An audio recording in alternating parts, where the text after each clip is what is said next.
हार्दिक स्वागत है। तो आज नवरात्रि चल रहे हैं।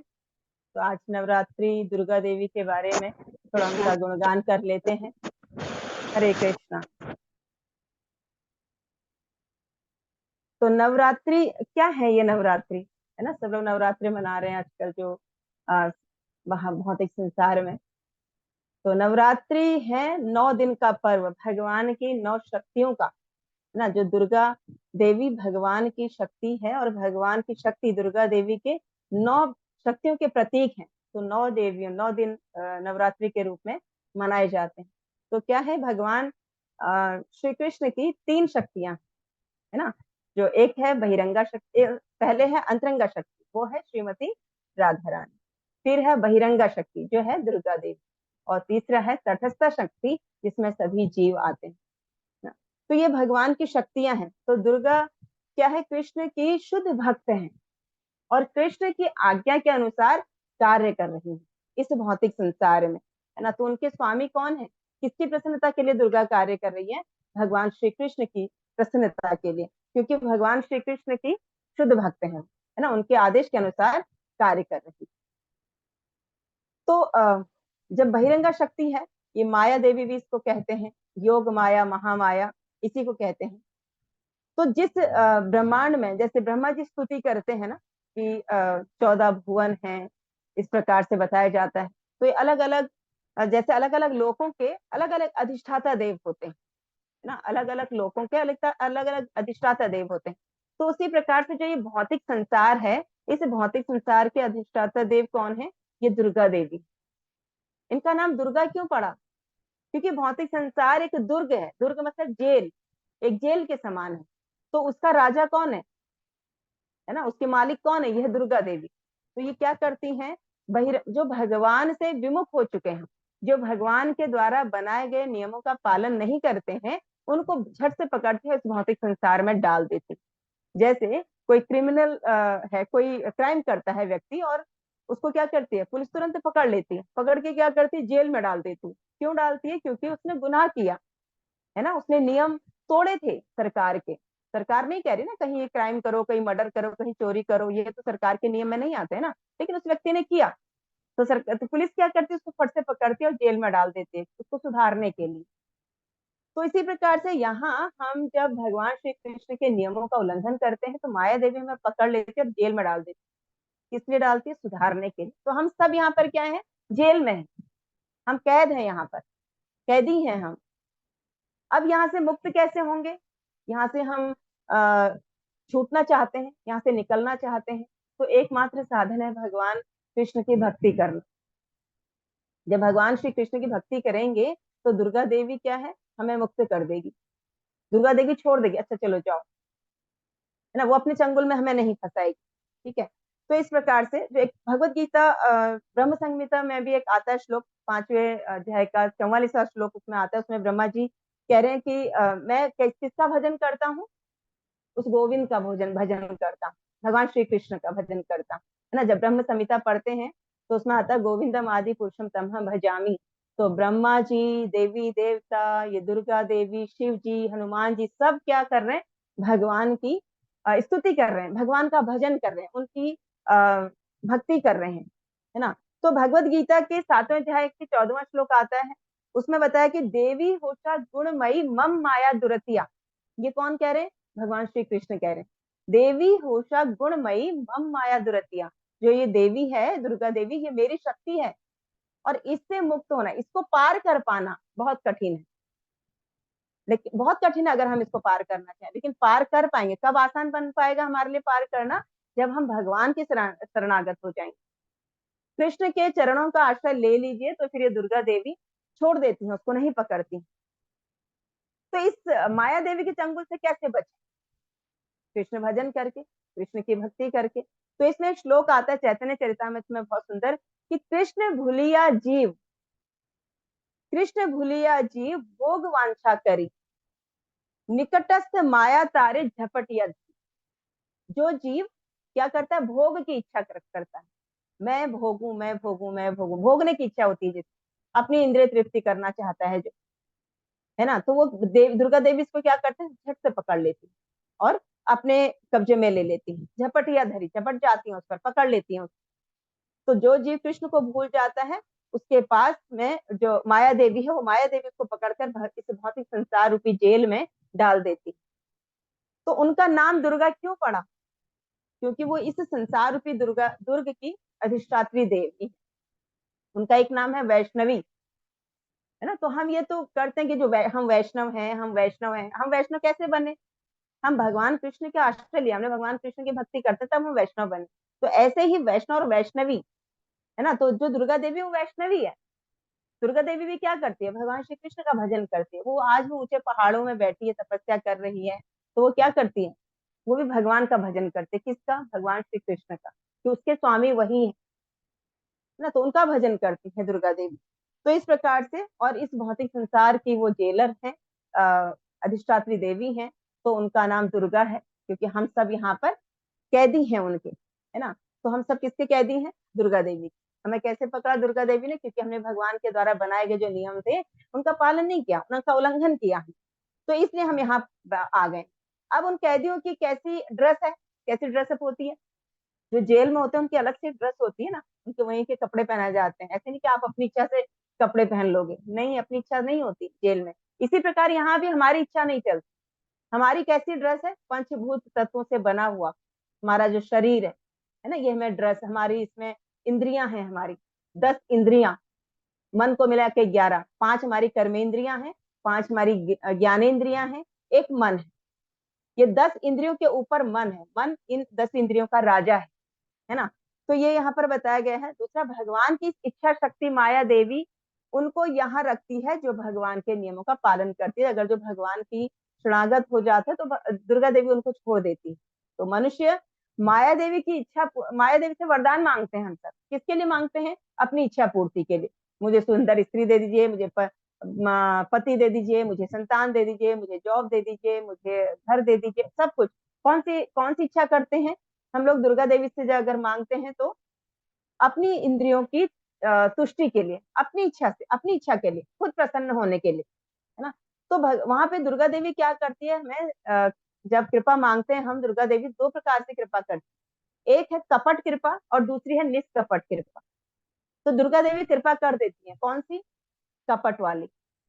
और निष्कपट भी करती हैं, जो जैसी इच्छा करता है। अब जो कपट वाली कृपा करती है वो किस पर करती हैं? जो लोग अपनी इच्छा की तुष्टि के लिए दुर्गा देवी से वरदान मांगते हैं, दुर्गा देवी से कृपा की याचना करते हैं, उनको वो कपट कृपा करती है। कपट कृपा का मतलब है कि ठीक है, तुमने आराधना करी देवी की, भक्ति करी, थोड़ी देर के लिए तुम्हें सुख मिल जाएगा, थोड़ी देर के लिए तुम्हें ये चीजें मिल जाएंगी, लेकिन फिर उसके बाद उसी उस पे, अपने पुराने वाले उस पे आ जाओगे आप। लेकिन जो निष्कपट कृपा किस पे करती है दुर्गा देवी? निष्कपट कृपा उन पे कहती है जो कहती है, दुर्गा देवी, हमें भी आप जिस तरह से आप भगवान की भक्ति कर रहे हैं ना, ऐसे ही हमें भी वरदान दीजिए कि हम भी भगवान के शुद्ध भक्त बन पाए, हम भी भगवान श्री कृष्ण के चरणों में आश्रय ले पाए, है ना। तो ऐसी प्रार्थना जब करते हैं तो क्या होते हैं? निष्कपट, वो तुरंत उसको कहती है अच्छा जाओ, है ना। तो जो दुर्गा देवी है वो ध्यान रखती है कि जो भगवान का आश्रय जिसने लिया है, तो वो भगवान के पास उनको भेज देती है, उनको भक्ति देती है, उनको प्रेम देती है। दुर्गा देवी कहती है कि जो भगवान श्री कृष्ण की आराधना करते हैं, उनकी भक्ति करते हैं, तो वो मेरे क्या होते हैं? सबसे प्रिय बन जाते हैं। अब जो प्रिय बनेगा तो उसको कष्ट थोड़ी देगी दुर्गा, है ना। तो उसको तो भगवान के पास जाएगी। अब दुर्गा का एक हथियार, एक शस्त्र है उनके हाथ में, वो क्या है? त्रिशूल, है ना। त्रिशूल में हम देखते हैं कि उसमें तीन तीन शूल हैं, है ना, 3 शूल हैं। तो 3 शूल क्या कार्य करते हैं? वो हमें दिखाते हैं कि जो इस भौतिक संसार के जो 3 ताप है ना, जो 3 कष्ट हैं, वो कौन कौन से हैं? एक है आध्यात्मिक ताप, आध्यात्मिक कलेश, आदि भौतिक कलेश और आदि दैविक कलेश। ये 3 प्रकार के, ये 3 त्रिशूल इसका प्रतीक है। तो आदि भौतिक कलेश है वो कैसे होता है? आदि भौतिक कलेश हमें मिलता है इस देवी देवताओं के द्वारा। हरे कृष्ण, सॉरी। तो जो आध्यात्मिक कलेश होता है, आध्यात्मिक ताप, वो कहाँ से मिलता है हमें? अपने शरीर द्वारा, हम अपने शरीर द्वारा कष्ट भोगते हैं, है ना। और जो आदि भौतिक है वो किससे मिलता है? वो दूसरे जीवों द्वारा हमें प्राप्त होता है। मच्छर का काटना, डेंगू हो जाना, कोई है ना, इस प्रकार से दूसरे जीवों से मिलता है। और आदि दैविक कौन सा है? जो देवी देवताओं द्वारा मिलता है। जैसे भूकंप आ गया, सूखा पड़ गया, बाढ़ आ गई, है ना, तो ये क्या है? ये आदि दैविक। तो तीन शूल जो है ये देवी के त्रिशूल के जो तीन नोक होती हैं, जो तीन शूल होते हैं, ये उसका प्रतीक।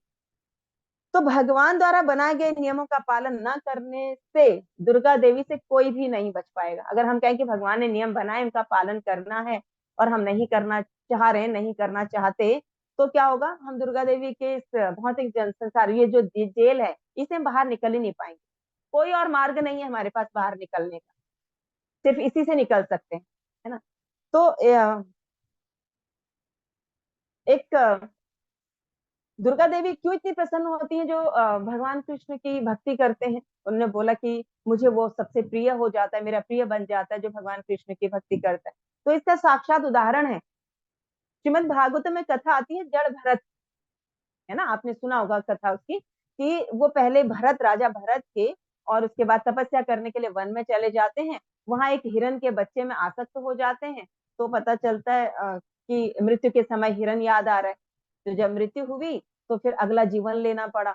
अगला जीवन लेकिन मिला मनुष्य का, है ना, एक ब्राह्मण घर में उनका जन्म हुआ। लेकिन वो जड़ भरत, जड़ बने रहे, मतलब जड़ मतलब मूर्ख, पागलों की तरह व्यवहार करते थे। जो करने के लिए बोलेंगे वो नहीं करेंगे, जो नहीं करना है वो उसको पहले करेंगे। तो वो क्यों करते थे ऐसा? ये इसलिए कि मुझे कोई डिस्टर्ब ना करे भक्ति में। क्योंकि भक्ति करने वाले को उनको पहला अपना जो पिछला जन्म था वो याद रहा, कि मैं राजा था, भक्ति करने के लिए वन में गया, तपस्या कर रहा था, हिरण में आसक्त हो गया, और फिर से दोबारा से जन्म मृत्यु के चक्र में फंस गया। तो उन्होंने बिल्कुल पागल बने रहे, वो जड़ भरत उनका नाम पड़ गया, है ना। तो वो जड़ भरत आ, एक, अब उनको उनके भाइयों ने क्या किया, अरे भाई तू खाने का ही काम है क्या तेरा, चल काम भी कर कुछ, जा खेत में अनाज है, उसको जो पशु पक्षी आते हैं वो खा लेते हैं, जा वहां जाके उनकी चौकीदारी कर, रखवाली करना खेत में जाके। तो अनाज के खेत में जाके उसको वहां रखवाली के लिए रख दिया।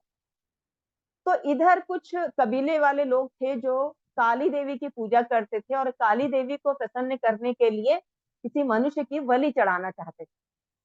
अब मनुष्य की बलि चढ़ाने के लिए मनुष्य चाहिए, है ना। तो मनुष्य की खोज में निकले कि कौन ऐसा व्यक्ति मिले जिसकी काली को बलि चढ़ाकर काली को प्रसन्न किया जाए। उनका उनकी ये मनोवृत्ति थी। तो वो जैसे ढूंढने के लिए निकले, खोज में निकले एक व्यक्ति के, तो उनको जड़ भरत एक खेत में मिल गया। उन्होंने कहा अरे ये तो पागल व्यक्ति, चलो इसी को ले जाओ, उठाओ इसको। वहां से उनको पकड़ पकड़ कर ले गए वहां जहाँ काली की बलि देनी थी, काली के पास। तो जैसे ही वहां बलि देने लगे, देने ही वाले थे, तो जो मूर्ति थी काली देवी की, वो मूर्ति टूट कर फट कर बाहर उसमें से काली देवी स्वयं प्रकट हो। और उन्होंने क्या किया, काली देवी ने प्रकट होकर जड़ भरत की रक्षा की, और अपने ही शिष्यों को मार, अपने भक्तों को मार डाला। वो क्रोध में आ गई एकदम, और उन्होंने उस मूर्ति से प्रकट हो गई और जड़ भरत की रक्षा की, और अपने भक्तों को मार दिया। इसलिए इसलिए कि वो अपने अपनी भक्ति से प्रसन्न नहीं है दुर्गा, क्योंकि जड़ भरत जो था वो भगवान कृष्ण की भक्ति करते थे। तो भगवान के किसी भक्त को कोई कष्ट पहुंचे, ये दुर्गा देवी नहीं चाहती। तो यहाँ तो जड़ भरत की बलि दी जा रही थी, और दुर्गा को प्रसन्न करने के लिए। तो ऐसे थोड़ी दुर्गा प्रसन्न होती है। तो स्वयं प्रकट हुई उस मूर्ति से, उस विग्रह से, और उन्होंने जड़ भरत की रक्षा की, वैष्णव की रक्षा की, है ना। तो इस प्रकार से यहाँ और एक और वर्णन आता है। एक बार एक व्यक्ति जो है, वो व्यक्ति जाता है दुर्गा देवी के पास, दुर्गा देवी के मंदिर में जाता है। तो वहां जाकर कहता है कि हे जगत जननी, इस भव कलयुग के भव सागर से बाहर निकलने के लिए मुझे कोई उपाय बताइए। कैसे इस कलयुग से बाहर, इस भव सागर से बाहर निकला जाएगा। तो देवी दुर्गा इतनी प्रसन्न हुई कि किसी ने तो कुछ पूछा मुझसे कि कैसे बाहर निकलूं यहाँ से। नहीं तो हम लोग तो यही नहीं समझते कि हम यहाँ फंसे, हम यहाँ कैद हैं। हम सोच रहे हम तो मस्त जिंदगी जी रहे, हम तो आजाद स्वतंत्र हैं, है ना। लेकिन यहाँ स्वतंत्र नहीं है, हमें लग ही नहीं रहा कि हम कैद में हैं। एक्चुअल में हम कैद में हैं, लेकिन हम इस बात को नहीं समझ पा रहे। तो जो उस जिस व्यक्ति ने कहा कि हे जगत जननी दुर्गा देवी, मुझे इस कलयुग के भवसागर से बाहर निकलने का कोई उपाय बताइए, तो दुर्गा देवी स्वयं प्रसन्न हो गई, और दुर्गा देवी ने क्या किया, उनको हरे कृष्ण महामंत्र दिया। हरे कृष्ण कृष्ण कृष्ण हरे हरे, हरे राम राम राम हरे हरे। तो दुर्गा देवी बोली कि कलयुग के से भवसागर से बाहर निकलने के लिए एकमात्र यही मंत्र है ना। ये क्या है, ये 16 शब्द हैं इसमें और 32 अक्षर है। आप इसको क्या करो, इसका जप करना। तो कलयुग में ये सबसे श्रेष्ठतम उपाय है। जो इसका पालन करता है वो इस भवसागर को पार कर जाता है। तो इस प्रकार से दुर्गा देवी ने उनको भी आशीर्वाद दिया। अब कई बार प्रश्न उठता है कि भाई जो गोपियां थी ब्रज की, इन गोपियों ने भी तो कात्यायनी देवी की पूजा करी थी। और कथा आती है रुक्मणी जी की, तो रुक्मणी मैया ने भी तो दुर्गा की देवी की पूजा की थी, है ना। जो शादी से पहले वो जब गई पूजा करने अपने कुल देवी की, तो वो देवी के मंदिर में पूजा करने के लिए गई। तो यहाँ क्या मांगा था गोपियों ने, क्या मांगा? कात्यायनी देवी की 1 महीने तक का व्रत रखा था ब्रज की गोपियों ने। लेकिन मांग क्या थी, उसका उद्देश्य क्या था? उद्देश्य था कि हे कात्यायनी देवी, हम भगवान श्री कृष्ण को पति रूप में प्राप्त करें। कृष्ण को मांग रही थी। कृष्ण, उनको और कोई अपनी इच्छा नहीं थी उनकी। ऐसे ही रुक्मणी देवी ने जब देवी की पूजा की, तो उन्होंने भी यही कहा कि हे माता, मुझे कृष्ण को पति रूप में आप प्रदान करो। कृष्ण को मांगा सबने। तो इसलिए ऐसे ही इनकी तरह ब्रज की गोपियों की तरह हमें भी क्या करना चाहिए, अपनी इच्छाओं को न मांगकर हमें भगवान को मांगना चाहिए। क्या मांगना है? कि भगवान की भक्ति प्रदान कीजिए हमें।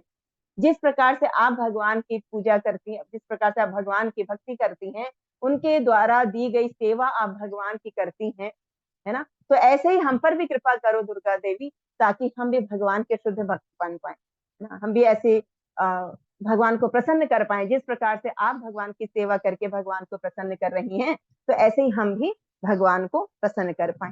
तो ये इस प्रकार से हमें भगवान दुर्गा से प्रार्थना करनी चाहिए। अब ये दुर्गा देवी अभी इन दिनों 9 दिन के लिए थोड़ी है, ये साल में 2 बार आते हैं नवरात्र, है ना। तो सिर्फ दो नींद 9 दिन, 9 दिन इस बार आगे, 6 महीने बाद 9 दिन की फिर नवरात्रे आएंगे। अब लोग आजकल इतने धर्म के प्रति उजागर हुए हैं, उनके हृदय में प्रेम उजागर हुआ है देवी के प्रति। भाई वो तो रोज के लिए है, रोज करना चाहिए। अब इन दिनों सब तिलक विलक लगा के, टीका वीका लगा के सब तैयार है, सब दुर्गा देवी की जय, दुर्गा कीर्तन चल रहा है, जगह जगह कीर्तन, दुर्गा देवी का जयकारा चल रहा है ना। लेकिन क्या इच्छाएं क्या है? भोग की इच्छाएं, अपनी भोग की इच्छाएं। तो रोज करें, रोज, है ना। तो रोज करें उनकी सेवा और उनसे मांग यही करें, उनका भजन रोज करें। और भजन में यही मांग करें कि हम कृष्ण भक्ति, तो कृष्ण भक्ति प्रदान करेंगी वो। क्योंकि उनको भगवान, वो भगवान की शक्ति है, बहिरंगा शक्ति। भगवान ने उनको ये भौतिक संसार की रखवाली, ये भगवान भौतिक संसार को सुव्यवस्थित चलाने के लिए यहाँ की अधिष्ठात्री देवी बनाया है, नियुक्त किया है ना। तो इस प्रकार से हमें भी यही प्रयास करना चाहिए कि जहां अगर आपको दुर्गा देवी का मंदिर दिख रहा है, कहीं भी कोई भी देवी का मंदिर दिख रहा है, किसी शिव जी का मंदिर दिख रहा है, हनुमान जी का मंदिर दिख रहा है, कोई भी, हमें प्रणाम करना है सबको। सबको प्रणाम करना और सबसे यही मांग करनी कि हे प्रभु, हे माता दुर्गा, हे मैया काली, है ना, हे शिव जी, हे हनुमान जी, जो भी जिसके भी मंदिर आ, सबको यही कृपा मांगनी है कि हमें कृष्ण भक्ति प्रदान करें, हमें कृष्ण भक्ति प्रदान करें। तो इस प्रकार से हमें भगवान से मांग की इच्छा होनी चाहिए। तो एक बार हम किसी यात्रा में गए थे, तो उस यात्रा में वहाँ पे शिवलिंग था, श्रीनाथ द्वारा में था शायद वो। तो वहां पर बहुत बड़ा शिवलिंग था और पूरा शिव परिवार था। और एक वहां पे नंदी भी था। तो एक प्रभु जी ने बोला कि नंदी के काल में बोलो महामंत्र। नंदी कौन है? शिव की सवारी है। तो सब लोगों ने जा जाके पूरे शिव परिवार को सुनाया हरे कृष्ण महामंत्र। प्रणाम करने गए, प्रणाम किया, सबको हरे कृष्ण महामंत्र सुनाए सभी को, और नंदी के कान में भी सुनाया हरे कृष्ण महामंत्र। तो प्रभु जी बोल रहे थे कि भगवान जो शिव जी हैं, अगर इनको प्रसन्न करना है तो इनको हरिनाम सुनाना चाहिए ना, ये उससे बहुत प्रसन्न होते हैं। तो हरिनाम सुनाना चाहिए। तो वहां शिव जी भी हैं, वहां दुर्गा देवी भी थी, वहां गणेश जी भी थे, वहां नंदी जी भी थे, वहां शिव जी भी थे। तो सबको हरे कृष्ण महामंत्र सुना, तो वो आशीर्वाद देते हैं। अब हम शिव जी से ये मांगे कि ये दे दो मुझे, ये दे दो, ये दे दो मुझे, बहुत ही संसार की भोग की इच्छा से, है ना, अपनी इंद्रिय तृप्ति के लिए वस्तुएं हम मांगते हैं, भौतिक भोग की वस्तुएं मांगते हैं, तो उससे कोई लाभ नहीं है हमें। वो भी खुश नहीं होते इससे। हम शिव जी से मांगे तो शिव जी भी खुश नहीं होते इस चीज से, दुर्गा से मांगेंगे वो भी खुश नहीं होती इन चीजों से।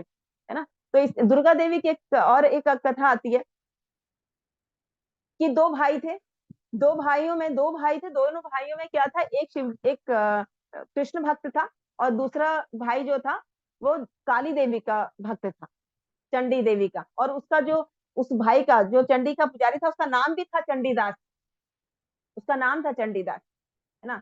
तो वो उनकी सेवा करता था। और जो चंडीदास जो था, उसका जो बगीचा था, जो खेत था, उसमें बहुत सुंदर सुंदर फूल खिले होते थे। तो रोज वो फूल तोड़ के दुर्गा को चढ़ाता था। तो एक दिन वहां से छोटा भाई भी निकला उस रास्ते से, उसने देखा अरे भैया के खेत में तो बहुत सुंदर फूल है, मैं भी अपने भगवान श्री कृष्ण को एक फूल लेके जाऊंगा। यहाँ से फूल तोड़ लिया उसने, और अपने कृष्ण को उसने चढ़ा दिया। तो भाई को पता चल गया, भाई तू मेरे खेत से फूल तोड़ के ले गया। उसने उसको, अपने छोटे भाई को डांट दिया कि तुम क्यों लेके गए मेरे खेत से फूल अपने कृष्ण के लिए, वो फूल मेरी दुर्गा के हैं, मुझे काली को है, मेरी चंडी देवी जो है उनको चढ़ाने हैं मुझे। तो दूसरे दिन से तुम मत लेके जाना, ठीक है। छोटा भाई मान गया कि नहीं लेके जाऊंगा। अब रास्ता वही था जब वो अपने काम के लिए जाता था। तो छोटे भाई का मन हुआ, उसकी इच्छा हुई कि अरे कितने सुंदर फूल के रहे, ये फूल अगर मेरे कृष्ण के चरणों के लिए मैं चढ़ जाते कितना अच्छा था। तो ऐसे मानसिक उसने करी कि मैं ये कृष्ण भगवान को ऑफर, मानसिक तौर पर उसने ऑफर कर दिया कि ये फूल भगवान के चरणों में, कृष्ण के चरणों में चढ़ा दी।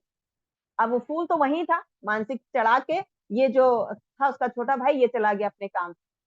अब इधर थोड़ी देर में बड़ा भाई आता है जो चंडीदास था, वो फूल तोड़ता है, सुंदर से फूल को दुर्गा को चढ़ा देता है। दुर्गा को चढ़ाता है, उस मूर्ति से फट के दुर्गा जी बाहर प्रकट हो जाती है। तो जो ये चंडीदास है बहुत प्रसन्न हो जाता है, अरे मैया आपने आपने दर्शन दे दिए, अब मैं इतने समय से आपकी पूजा कर रहा हूँ, लेकिन आपने मुझे आज इतने समय के बाद दर्शन दिए हैं। तो दुर्गा ने बोला कि आज ही तो तूने मुझे मेरे स्वामी का प्रसाद दिया है। प्रसाद क्या था? वो फूल। क्योंकि छोटे भाई ने मानसिक ऑफर कर दिया था कृष्ण के चरणों में, और फिर उसी फूल को तोड़ के जो चंडीदास था वो अपनी चंडी देवी के चरणों में उसने चढ़ाया। तो चंडी देवी बोली कि आज ही तो तुमने मेरे स्वामी का उच्छिष्ट मुझे दिया है, उनका प्रसाद मुझे चढ़ाया है, इसलिए मैं तेरे से बहुत प्रसन्न हूँ आज। तो अब इससे हमें समझ जाना चाहिए कि दुर्गा देवी किससे प्रसन्न होती है, हमें क्या करना चाहिए। ये नहीं कि हम कृष्ण भक्त हैं तो हम दुर्गा देवी को जी हम नहीं मानते जी, इनको तो हम इनको प्रणाम भी नहीं करते, हम इनके मंदिर भी नहीं जाते, ऐसा नहीं है। प्रणाम करना है, सम्मान देना है, कहीं ऊपर है वो हमसे, है ना। तो इसलिए लेकिन उनसे वो जो हम इच्छा करेंगे ना, भगवान की भक्ति मांगेंगे उनसे, ये कृपा वो हमें प्रदान करेंगी, क्योंकि वो उससे बहुत प्रसन्न होती है कि कोई मेरे पति का एड्रेस मांग रहा है मुझसे, मेरे स्वामी का, है ना, जिनकी मैं आराधना कर, वो हमको उस सेवा में लगा देती है, भगवान की भक्ति में लगा देती है, हमें प्रदान करती है कृष्ण की भक्ति। तो ऐसी हमें उनसे इच्छा करनी चाहिए। ठीक है। हरे कृष्णा। तो कोई प्रश्न है किसी का? कोई प्रश्न नहीं है तो यही विराम करते हैं आज। हम सभी वैष्णव के चरणों में प्रार्थना करते हैं जो कल्प वृक्ष के समान है, पतित का उद्धार करने वाले, सभी वांछाओं को पूर्ण करने में सक्षम। वांछा कल्पतरुभ्यश्च कृपा सिंधुभ्यैव च पतितानां पावनेभ्यो वैष्णवेभ्यो नमो नमः। वैष्णव ठाकुर की जय, अनंत कोटि वैष्णव वृंद की जय, जगत गुरु श्रील प्रभुपाद की जय, आप सभी भक्तों की जय।